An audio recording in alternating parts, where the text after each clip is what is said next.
नमस्कार दोस्तों, आप सभी का दिल से स्वागत है हमारे चैनल जन भक्ति में। आज के हमारे इस वीडियो में हम आपके लिए शनिदेव की व्रत कथा लेकर आए हैं। प्राचीन समय की बात है। एक बार सभी नवग्रहों सूर्य, चंद्रमा, मंगल, बुध, बृहस्पति, शुक्र, शनि, राहु और केतु सभी में विवाद छिड़ गया कि सब में से बड़ा कौन है। जब आपस में उनका निर्णय नहीं हो पाया तो वह सभी देवराज इंद्र के पास पहुंचे। इंद्रदेव इस सबको देखकर घबरा गए और इस निर्णय को देने में उन्होंने असमर्थता जताई। लेकिन उन्होंने कहा कि इस समय पृथ्वी पर राजा विक्रमादित्य हैं, जो कि बहुत न्यायप्रिय हैं। वे ही इसका निर्णय कर सकते हैं। सभी ग्रह एक साथ राजा विक्रमादित्य के पास पहुंचे और उन्हें अपने विवाद का कारण बताया। साथ ही उन्होंने कहा कि आप ही निर्णय लेकर बताएं कि हम में से सबसे बड़ा कौन है। राजा इस समस्या से चिंतित हो उठे, क्योंकि वे जानते थे कि जिसको भी उन्होंने छोटा बताया वो ही नाराज हो जाएगा।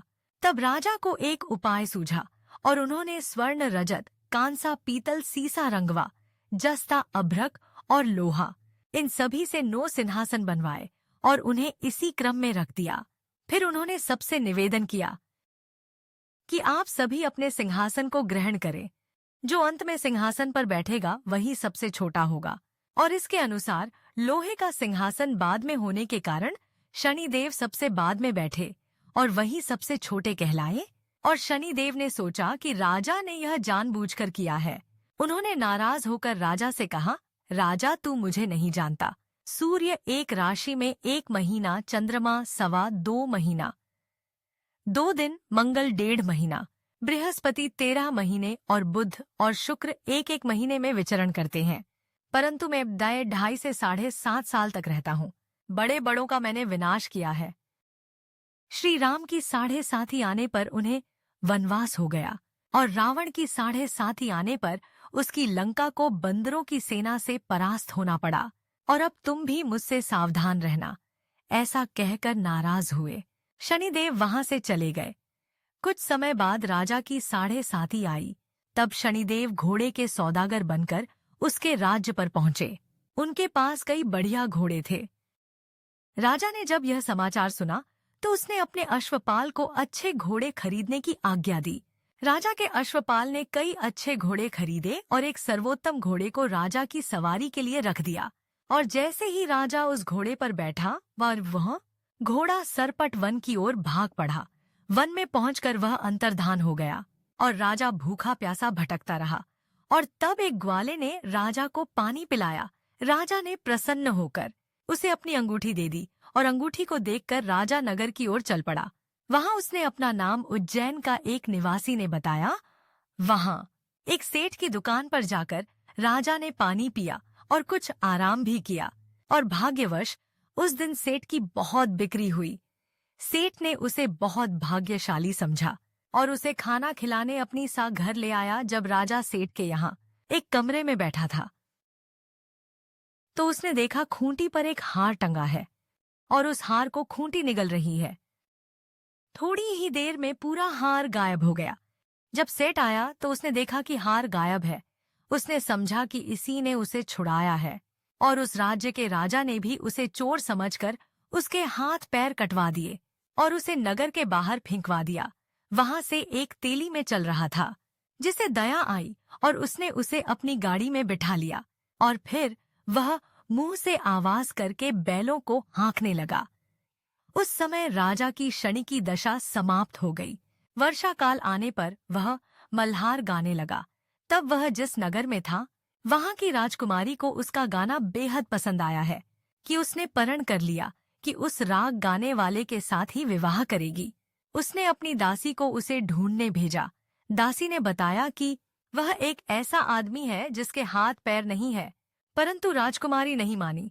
जब राजकुमारी नहीं मानी तो राजा ने तेली को बुलवाया और उसे विवाह की तैयारी करने को कहा और फिर उसका विवाह राजकुमारी से हो गया। एक दिन सोते हुए शनिदेव ने उस राजा के स्वप्न में आकर कहा, राजन, देखा तुमने मुझे छोटा बताकर कितना दुख झेला है। तब राजा ने उनसे क्षमा मांगी और प्रार्थना की कि हे शनिदेव, जैसा दुख मुझे दिया ऐसा किसी और को मत देना। शनिदेव मान गए और शनिदेव ने कहा, जो मेरी कथा और व्रत कहेगा उसे मेरी दशा में कोई भी दुख नहीं होगा, और जो नृत्य ही मेरा ही ध्यान करेगा और चींटियों को आटा डालेगा उसकी सारी मनोकामनाएं पूरी हो जाएंगे। साथ ही शनिदेव प्रसन्न होकर राजा को हाथ पैर वापस दे दिए। प्रातःकाल आंख खुलने पर राजकुमारी ने देखा तो वह हैरान रह गई। तब उस राजा ने अपनी रानी को बताया कि वह उज्जैन के राजा विक्रमादित्य हैं। यह सुनकर सभी बहुत खुश हुए। सेठ ने जब यह सब सुना तो वह राजा से क्षमा मांगने लगा। राजा ने कहा, कोई बात नहीं, यह सब शनिदेव का प्रकोप था, इसमें किसी का कोई दोष नहीं है। सेठ ने फिर भी निवेदन किया कि मुझे शांति तभी मिले जब आप मेरे घर चलकर भोजन करेंगे। सेठ ने अपने घर को तरह तरह के व्यंजनों से राजा का सत्कार किया। साथ ही सपने देखा जो खूंटी उस दिन हार निगल गई थी, अब वह उसी हार को उगल रही थी। सेठ ने अनेक मोहरे देखकर राजा का धन्यवाद किया और सेठ ने राजा से कहा कि वह उसकी कन्या से विवाह कर ले। राजा ने इसे स्वीकार कर लिया और कुछ समय बाद राजा अपनी दोनों रानियों के साथ उज्जैन नगरी को चल दिए। उज्जैन की सीमा पर ही उनका खूब स्वागत हुआ। सारे नगर में दीपक जलाए गए और खुशियां मनाई गईं। राजा ने घोषणा की कि मैंने शनिदेव को सबसे छोटा बताया था, जबकि असल में वही सर्वोपरि है। तब से सारे राज्य में शनिदेव की पूजा और कथा नियमित रूप से होने लगी और सारी प्रजा बहुत खुशी और आनंद के साथ अपना जीवन बिताने लगी। जो कोई शनिदेव इस कथा को सुनता या पढ़ता है उसके सारे दुख दूर हो जाते हैं। तो दोस्तों, कैसी लगी आपको आज की यह हमारी कथा? ऐसी और कथाओं के लिए हमारे चैनल जनभक्ति को सब्सक्राइब करें। धन्यवाद है। जय शनिदेव।